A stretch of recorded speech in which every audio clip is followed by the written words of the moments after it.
So yan mga idol, napadayo tayo dito, nakasama tayo sa ating mga kamag-anak at kapamilya. At habang medyo bakasyon ay sinasamantala nila pagkakataon para makapag-relax mula dito sa dagat. Kaya ito yung makikita nyo na yun, no? Yan yung Villaroca dito sa Marinduque, yung sikat na pasyalan. At saka itong bundok na pinakamalaki, yung paganoon ay Balagbag kung tawagin dito sa Marinduque yan. Ayan, dito kami.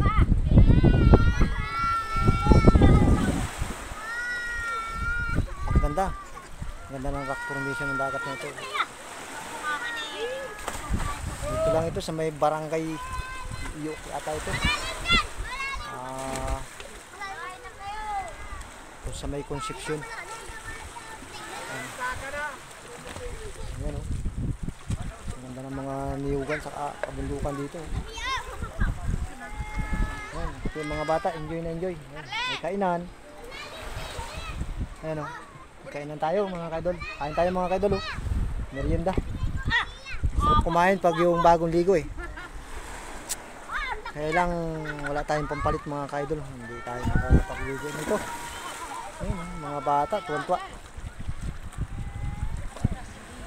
Yan. Mati tayo. Napakataas na ito. Delikado kasi. Delikado yung mga bato. Yan pala. Grabe. Ito mga kaidol yung nasabing aroma. Oh. Sobrang daming tinik. Kaya dapat ingat-ingat din, maraming aroma. Yung lalim ng mga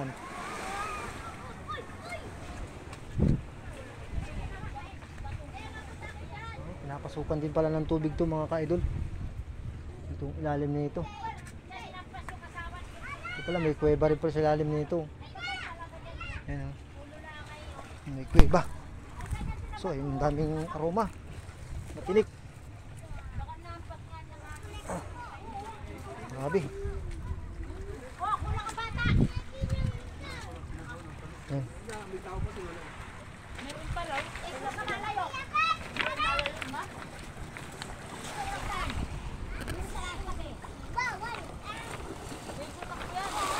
Hindi.